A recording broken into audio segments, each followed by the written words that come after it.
Hello students. So today we are revising chapter number 1 class 10th, that is chemical reaction and equation. तो students start करते हैं. Changes around us. अगर हम हमारे चारों तरफ की जो चेंजेस की बात करें वो दो टाइप के होते हैं, फिजिकल चेंज और केमिकल चेंज. फिजिकल चेंज वो होते हैं जिसके अंदर कोई नया सब्सटेंस नहीं बनता. इसमें जो शेप और जो साइज़ है वो कलर डेंसिटी वो चेंज हो सकते हैं, बट यहाँ पे कोई न्यू सब्सटेंस की फॉर्मेशन नहीं होती. लेकिन केमिकल चेंजेस वो होते हैं जिनके अंदर कोई नया सब्सटेंस की फॉर्मेशन हो सकती है, हो जाती है. ठीक है. New properties are also there. जो प्रोडक्ट बनेंगे उनकी न्यू प्रॉपर्टीज होगी as compare with the reactants. ठीक है. केमिकल रिएक्शन क्या होती है? वो प्रोसेसेस जिसके अंदर नए substance with the new properties are formed. इनकी जो प्रॉपर्टीज होती है वो भी न्यू रहती है. ठीक है. टू या टू से ज़्यादा सब्सटेंस की फॉर्मेशन यहाँ पे होती है. Next we talk about chemical equations. Chemical equations क्या होती है? ये सिंबॉलिक रिप्रेजेंटेशन है किसी भी केमिकल रिएक्शन की. कोई भी जो केमिकल रिएक्शन हो रही है उसको सिंबल्स के फॉर्म में रिप्रेजेंट करने को हम क्या बोलते हैं? केमिकल इक्वेशन बोलते हैं. नाउ स्टूडेंट्स लेट अस सी केमिकल इक्वेशन. दो टाइप से लिखी जा सकती है. एक तो स्केलेटल इक्वेशन होती है, एक बैलेंस्ड इक्वेशन होती है. What is a skeletal equation? वो इक्वेशन जिसको हम बैलेंस नहीं करते. हमने यहाँ पे एक इक्वेशन लिखी हुई है, 2K plus Cl, potassium plus chlorine will give us potassium chloride. अब ये रिएक्शन अनबैलेंस्ड है क्योंकि यहाँ पे जितने पोटेशियम है लेफ्ट हैंड साइड और राइट हैंड साइड वो बैलेंस नहीं है. तो इसको तो हम स्केलेटल इक्वेशन बोलते हैं जो बैलेंस नहीं होती. कभी कभार क्वेश्चन पूछा जाता है इस पर. और दूसरे साइड क्या होता है? Balanced equation. बैलेंस्ड इक्वेशन वो होती है जिसके LHS में मॉलिक्यूल्स और RHS के मॉलिक्यूल्स बैलेंस्ड होते हैं. यहाँ पे 2K, यहाँ पे भी 2K, यहाँ पे 2C, यहाँ पे 2C. तो इसको हम बैलेंस्ड केमिकल इक्वेशन बोलते हैं. अब स्टूडेंट्स यहाँ पे बैलेंस्ड इक्वेशन के अंदर हमें क्या है? दो चीज़ें सीखनी है. राइटिंग द केमिकल इक्वेशन में कैसे इक्वेशन को हमें लिखना है और उसकी बैलेंसिंग को कैसे हमें करना है वो सीखना है. तो सबसे पहले हम सीखते हैं कि कैसे केमिकल इक्वेशन लिखी जाती है. रिएक्टेंट्स को हमें हमेशा लेफ्ट हैंड साइड लिखना है. हम एरो से रिप्रेजेंट करते हैं तो उसमें रिएक्टेंट्स हमेशा लेफ्ट साइड, प्रोडक्ट्स हमेशा राइट साइड. ठीक है. जैसे जैसे टाइम बीतता जाता है ये रिएक्टेंट्स कम होके प्रोडक्ट्स में कन्वर्ट होते जाते हैं. सिंबल्स एंड फॉर्मूलाज को हमें जो एलिमेंट्स हैं उनके कंपाउंड्स को उनके सिंबलिक फॉर्मेशन में लिखना है. Right the symbols and the formula of elements and the compounds. हमें ब्रैकेट में S लिखना है सॉलिड के लिए, L लिखना है लिक्विड के लिए और G लिखना है गैसेस के लिए. ठीक है. और जो कंडीशंस होती हैं, जिस भी कंडीशन में वो रिएक्शन हो रही है उसको हमें रिएक्टेंट प्रोडक्ट की जो सेपरेशन लाइन होती है एरो पे, वहाँ पे कंडीशंस लिखनी ज़रूरी होती है. उसके बाद स्टूडेंट्स इनकी बैलेंसिंग को सीखना है. बैलेंसिंग सीखते वक्त students what we need to do, balanced equation means number of atoms जो होते हैं बोथ द साइड्स वो सेम होने चाहिए. जैसे यहाँ पे Na है और यहाँ पे Na है तो दोनों साइड ये NaHO ये सब एटम्स की बैलेंसिंग होनी ज़रूरी होती है. ठीक है. तो examine the number of atoms of each element on both the side means left hand side as well as on the right hand side. We need to see कि how these atoms are balanced or not. After that there are two hydrogen atom on LHS जहाँ पे यहाँ पे दो है तो इधर भी इसके दो है. लेकिन हमें पता है यहाँ पे ऑक्सीजन का एक है और यहाँ पे एक. ठीक है. सो इन दैट कंडीशन हमें क्या करना पड़ेगा? इनके जो एटम्स हैं उनको बैलेंसिंग करनी पड़ेगी. So how we will balance? Na1. ठीक है. यहाँ पे 1 है और यहाँ पे Na कितने हैं? 2. तो हमें यहाँ पे भी क्या लगाना पड़ेगा? We need to put here 2 Na 2H2O. So in that condition by using these numbers we will balance the reaction. Let us discuss the type of chemical reaction. अब कितने टाइप की केमिकल रिएक्शन जो हमें पढ़नी है? सबसे पहले combination reaction, then displacement, then double displacement reaction. ये तीन टाइप की रिएक्शन अभी हम पढ़ते हैं. देन नेक्स्ट एक और टाइप की रिएक्शन है वो हमें पढ़नी है. तो स्टूडेंट सबसे पहले हम देखते हैं कॉम्बिनेशन रिएक्शन. कॉम्बिनेशन रिएक्शन नाम से समझ आ रहा है कि यहाँ पे दो एलिमेंट्स की कॉम्बिनेशन से एक नए कंपाउंड की फॉर्मेशन हो रही है. ठीक है. जैसे Mg plus O2 will give you MgO। तो ये तो कॉम्बिनेशन रिएक्शन है, क्वाइट सिंपल है, इसके एग्जांपल्स है, ये आप नोट कर सकते हैं। और पेपर में क्वेश्चन कैसे आते हैं कि जैसे आपको रिएक्शन दे देंगे, उस रिएक्शन को देखकर पहचानना होगा कि ये कौन से टाइप की रिएक्शन है। दूसरी अगर हम बात करें डिस्प्लेसमेंट रिएक्शन की, तो यहाँ पे डिस्प्लेसमेंट में नाम से समझ आ रहा है कि कोई एक एलिमेंट दूसरे एलिमेंट को डिस्प्लेस करेगा। अब वो कब होगा ये देखते हैं। मोर रिएक्टिव जो एलिमेंट्स होते हैं वो लेस रिएक्टिव एलिमेंट्स को उसके सॉल्ट के सोल्यूशन में से डिस्प्लेस करेंगे। लाइक यहाँ पे जो Zn है वो क्या है, यहाँ पे ज़्यादा रिएक्टिव है as compare with the hydrogen. तो ये क्या होगा, इस हाइड्रोजन को उसके सॉल्ट के सोल्यूशन में से डिस्प्लेस करवा देगा और खुद उसकी प्लेस पर आकर स्टिक हो जाएगा। उसी अकॉर्डिंग यहाँ पे हम इसके एग्जांपल्स दे सकते हैं। तो जो मोर रिएक्टिव एलिमेंट है वो लेस रिएक्टिव वाले एलिमेंट को उसकी सॉल्ट के सोल्यूशन में से डिस्प्लेस करेगा। अब पता कैसे चलेगा कौन सा एलिमेंट रिएक्टिव है कौन सा नहीं, तो वो पता चलता है एक्टिविटी सीरीज से। वो एक्टिविटी सीरीज हमें हमारी बुक में भी गिवन है और मैंने उसकी एक शॉर्ट सी ट्रिक वाली वीडियो बना रखी है। I will give you the link of that video. So after that there is double displacement reaction. Double displacement, यहाँ पे दो एलिमेंट्स की पोजीशन डिस्प्लेस होगी। इसी को ही हम और क्या बोल सकते हैं, प्रेसिपिटेशन रिएक्शन। प्रेसिपिटेशन रिएक्शन क्या होती है, ऐसी रिएक्शन जिसमें कुछ प्रेसिपिटेट बनता है। प्रेसिपिटेट क्या होता है, सॉलिड मास जो रिएक्शन में बचा रह जाता है, रिएक्शन में बॉटम में हम इसको चेक कर सकते हैं। So two compounds exchange their ions to form a new compound. Like AgNO3 और NaCl की रिएक्शन में Ag और Na ये दोनों क्या होंगे, डिस्प्लेस होंगे। तो फिर AgCl बन जाएगा और NaNO3 बन जाएगा।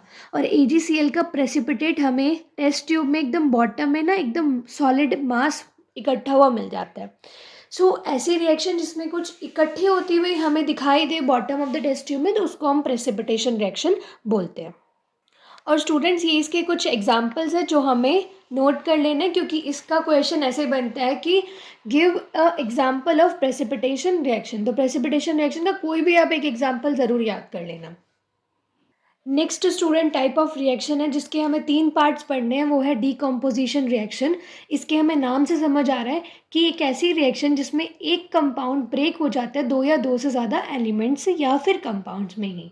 तो अब ये ब्रेक कैसे होगा, तो डिफरेंट एजेंसीज की टाइप हमें पढ़नी है। लाइक थर्मल डीकम्पोजिशन, मतलब जो टेम्परेचर की मदद से हम जब डीकम्पोजिशन रिएक्शन परफॉर्म करेंगे उसको थर्मल डीकम्पोजिशन बोलते हैं।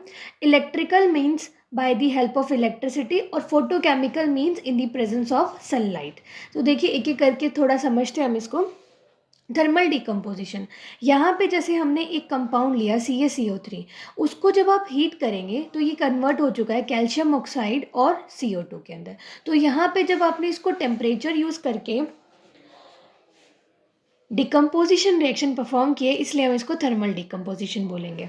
Electrical decomposition means when electricity is used for the breakdown of H2O। तो H2O कैसे स्प्लिट होगा, H2 और O2। अब यहाँ पे एनोड और कैथोड पे हमें कौन सी गैसेस मिलेगी, तो याद रखना एनोड पे तो O2 मिलती है एंड कैथोड पे H2 मिलेगी। ठीक है, ये दोनों गैसेस रिलीज होती है डिफरेंट पोजीशन। फोटोकेमिकल डिकम्पोजिशन क्या होता है कि जब सनलाइट को यूज़ किया जाता है for the breakdown of compound, जैसे AgCl सॉलिड फॉर्म में लिया, इन the presence of sunlight it will convert into Ag and Cl2। ये सॉलिड है एंड ये गैस है। ठीक है, तो यहाँ पे आप इंपॉर्टेंट एक बात है जो आपको याद रखनी है स्टूडेंट्स की, जो AgBr है, AgBr एक फोटो सेंसिटिव कंपाउंड है। मीन्स ये सनलाइट के अंदर स्प्लिट हो जाएगा, किसके अंदर, Ag में और Br में। इसको बोलते हैं फोटो सेंसिटिविटी। ठीक है, और यही जो रिएक्शन है ये यूज़ होती है, पर्टिकुलर रिएक्शन को यूज़ किया जाता है for, it is use in the black and white photography. और इनको सनलाइट में डिकम्पोजिशन हो सकता है, इसलिए इनको स्टोर किया जाता है इन द डार्क। डार्क में इनको स्टोर करते हैं ताकि इनकी कोई भी रिएक्शन ना हो। अब स्टूडेंट्स हम देखते हैं कि ऑक्सीडेशन और रिडक्शन क्या होती है। ऑक्सीडेशन रिएक्शंस वो होती हैं जिनके अंदर O2 का एडिशन होता है, या फिर हम कह सकते हैं इलेक्ट्रोनेगेटिव एलिमेंट ऐड होता है, क्योंकि O2 एक इलेक्ट्रोनेगेटिव एलिमेंट है। ठीक है, रिमूवल ऑफ H2 होता है। H2 is electro positive element. अब इलेक्ट्रोनेगेटिव इलेक्ट्रो पॉजिटिव आपको चैप्टर 5 में ज़्यादा अच्छे से समझ आएगा। वैसे इलेक्ट्रोनेगेटिविटी होती है कि जो स्पीशी अपनी तरफ इलेक्ट्रॉन को खींच सके, एंड इलेक्ट्रोपॉजिटिव जो अपने इलेक्ट्रॉन किसी और को दे सके। और हम ऑक्सीडेशन को समझ सकते हैं in terms of electron loss of electron by an atom is और एन आयन। देखिए स्टूडेंट्स, OIL की ट्रिक याद रखना। ऑक्सीडेशन को हम क्या कह सकते हैं, इज लॉस ऑफ इलेक्ट्रॉन। जहां भी आपको इलेक्ट्रॉन का लॉस होता हुआ दिखाई दे वहां पे ऑक्सीडेशन होता है। बट अगर दूसरा ही क्या है, जहां आपको कहीं गेन दिखे, रिडक्शन क्या होता है, reduction is gain of electron, तो वो रिडक्शन होगा। ठीक है, अब यहाँ पे देखें, इसमें Na के साथ में O2 ऐड हो रहा है और Na2O बन रहा है, तो यहाँ पे इस Na का ऑक्सीडेशन हो रहा है। ठीक है, दूसरा ही हम अगर रिडक्शन की बात करें तो सारी कंडीशंस रिवर्स हो जाएगी। यहाँ पे क्या H2 एक इलेक्ट्रो पॉजिटिव स्पीशी है, वो तो ऐड होगा, लेकिन O2 क्या हो जाएगा, रिमूव हो जाएगा। यहाँ पे इलेक्ट्रॉन्स का गेन होता है, जैसे Na के साथ H ऐड हो रहा है तो इसका क्या हो गया, Na का रिडक्शन हो गया। अब वो रिएक्शंस जिसमें ऑक्सीडेशन और रिडक्शन दोनों एक साथ परफॉर्म होते हैं उसको हम बोलते हैं क्या, रिडॉक्स रिएक्शन। ऐसी रिएक्शन जिसके अंदर दोनों जो ये फिनोमिना है ऑक्सीडेशन के और रिडक्शन के वो एक साथ हो रहे हैं उसको हम बोलते हैं रिडॉक्स रिएक्शन। अब नेचर में कोई भी ऐसी रिएक्शन नहीं होती जिसमें खाली ऑक्सीडेशन हो या खाली रिडक्शन हो, दोनों एक साथ होते हैं, इसलिए इनको क्या बोलते हैं, रिडॉक्स रिएक्शंस बोलते हैं। ठीक है, तो चलिए एक रिडॉक्स रिएक्शन देखते हैं। यहाँ पे Zn था plus CuSO4 ZnSO4 plus Cu। देखिए यहाँ पे Zn जो एक सिंगल स्पीशी होती है ना, उसकी जो ऑक्सीडेशन नंबर होता है वो 0 होता है, उस पर चार्ज 0 है। SO4 पे -2 है तो Cu पे कैसा हो जाएगा, +2। ठीक है, SO4 पे -2, Zn पे +2। तो देखिए Zn 0 से किस में जा रहा है, +2 में जा रहा है। 0 से किस में जा रहा है, +2 में जा रहा है। तो Zn ने क्या है, अपने इस +2 चार्ज लाने के लिए 2 इलेक्ट्रॉन दिए होंगे, लॉस किए। लॉस इलेक्ट्रॉन तब होते हैं जब ऑक्सीडेशन हो रहा है। तो जिस भी स्पीशी का ऑक्सीडेशन होता है, यहाँ पे इसका ऑक्सीडेशन हो रहा है। अगर इसका ऑक्सीडेशन हो रहा है इसका मतलब ये कौन सी एजेंट है, एजेंट उल्टा हो जाता है, रिड्यूसिंग एजेंट है ये। लेकिन अगर वहीं देखें Cu +2 से 0 में जा रहा है, मतलब अपने +2 चार्ज को कब कम होगा, जब इसको -2 मिलेगा, मतलब 2 इलेक्ट्रॉन मिलेंगे। तो जब Cu को 2 इलेक्ट्रॉन मिलेंगे, इसने गेन कर लिए, तो गेन में तो रिडक्शन होता है, और जिसका रिडक्शन होता है वो ऑक्सीडाइजिंग एजेंट कहलाएगा। ठीक है स्टूडेंट्स, तो अब ये कुछ इन्फॉर्मेशन लिखी हुई है ऑक्सीडाइजिंग एजेंट और रिड्यूसिंग एजेंट के बारे में, इसको आप अच्छे से पढ़ लेना। वैसे ऑक्सीडाइजिंग एजेंट कौन होता है, जिसका खुद का रिडक्शन होता है, और रिड्यूसिंग एजेंट कौन होता है, एजेंट मतलब दूसरे वाले के लिए एजेंट बन रहा है। रिड्यूसिंग एजेंट कौन होता है, जिसका खुद का क्या होता है, ऑक्सीडेशन होता है, उल्टा हो जाएगा यहाँ पे। अब जो केमिकल रिएक्शंस हमारी डेली लाइफ में हो रही है इसका क्या इफेक्ट है वो हमें देखना है। स्टूडेंट पहले तो आप ये समझना कि जो केमिकल रिएक्शन हमारे चारों तरफ हो रही है वो 2 टाइप की होती है। एक तो होती है एंडोथर्मिक और दूसरी होती है एक्सोथर्मिक। क्या मतलब है इनका, यहाँ पे इसके नाम से ही समझ आ जाएगा। एंडो मतलब हमें इनको हीट देनी पड़ेगी, हीट देनी पड़ती है। ठीक है, और एक्सो मतलब ये हीट रिलीज करेंगे। ठीक है, कुछ ऐसे रिएक्शंस जो क्या है, हीट रिलीज कर देती हैं, जहाँ पे हीट बाहर की तरफ अपने आप रिलीज होती है वो तो होती है एक्सोथर्मिक। लेकिन जिस रिएक्शन को परफॉर्म करने के लिए हमें हीट देनी पड़ती है वो होती है एंडोथर्मिक।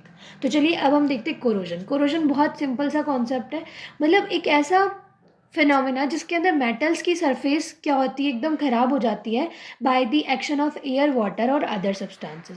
ये भी एक टाइप की रिडॉक्स रिएक्शन है, जैसे लोहे पर जंग लगना, ये एक टाइप की क्या है, रिडॉक्स रिएक्शन है, क्योंकि इसके अंदर कोरोजन हो रहा है। रस्ट का क्या फॉर्मूला होता है, Fe2O3.xH2। यहाँ पे नंबर ऑफ वाटर के मॉलिक्यूल फिक्स नहीं होते इसलिए एक्स लिख देते हैं। और कोरोजन का एग्जाम्पल हमें पढ़ना हो तो वो क्या होता है, सिल्वर का ब्लैक हो जाना, क्योंकि वहाँ पे Ag2S की क्या है, लेयर बन जाती है। कॉपर का ग्रीन हो जाना because of CuCO3.CuOH whole twice. तो ये कुछ एग्जाम्पल्स है जो आपको लर्न करने वेरी इंपॉर्टेंट है, क्वेश्चन पूछ लिए जाते हैं। प्रिवेंशन कैसे करेंगे कोरोजन की, by painting the oil, by painting और बाय ऑयलिंग। और by greasing the surface. Conditions क्या होनी चाहिए? वाटर का होना चाहिए, O2 होना चाहिए और कोई भी एसिड्स हो सकते हैं या फिर इम्प्योरिटीज़ और रिएक्टिव मेटल की सरफेस होनी ज़रूरी है, क्योंकि उसी पे ही क्या होगा? कोरोजन होगा। Next effect is what? Rancidity. Rancidity क्या होता है? हमारे जो फूड होते हैं, फूड आर्टिकल्स, खाने वाली चीज़ें जिसके पैकेट्स खुले रह जाते हैं, तो खुले रहने के बाद वो सड़ गल जाती है, स्मेल आने लग जाती है, उसमें से टेस्ट चेंज हो जाता है, उसको रेंसिडिटी बोलते हैं। रेंसिड हो जाना, ख़राब हो जाना। इसकी प्रिवेंशन क्या होती है? एंटीऑक्सीडेंट्स ऐड करके। एंटीऑक्सीडेंट जैसे हम चिप्स के पैकेट लाते तो हम 10 रुपये का, लेकिन निकलता उसमें बहुत कम है, क्योंकि ज़्यादा आधी तो हवा भरी होती है। दैट हवा इज़ व्हाट? N2। वो नाइट्रोजन गैस होती है, बिकॉज ताकि जो आपके पार्टिकल्स हैं, फूड पार्टिकल्स अंदर, वो ख़राब ना हो। वो N2 एक टाइप का एंटीऑक्सीडेंट्स है। और एंटीऑक्सीडेंट्स क्या होते हैं? Like BHA, ब्यूट्रेट butylated hydroxyl anisole और BHT। तो ये टाइप के एंटीऑक्सीडेंट्स हैं जो बटर में ऐड होते हैं। और भी एंटीऑक्सीडेंट्स होते हैं, बट हमें इतना ही याद रखना है, ठीक है। तो ये हम क्यों ऐड करवाए जाते हैं? Because to prevent the food articles from getting bad in taste. So hope कि 15 मिनट में आपको 15-16 मिनट में हमने चैप्टर रिवाइज किया है, तो ये समझ आया होगा। ये क्विक रिवीजन थी, ताकि आप अपने सारे कॉन्सेप्ट्स को एक बार में रिवाइज कर सको और इम्पॉर्टेंट चीज़ें आपको मिलेगी। I have tried to cover entire chapter. If you think that these are helping you, so share with your friends also, and don't forget to subscribe to the channel, and thank you for watching.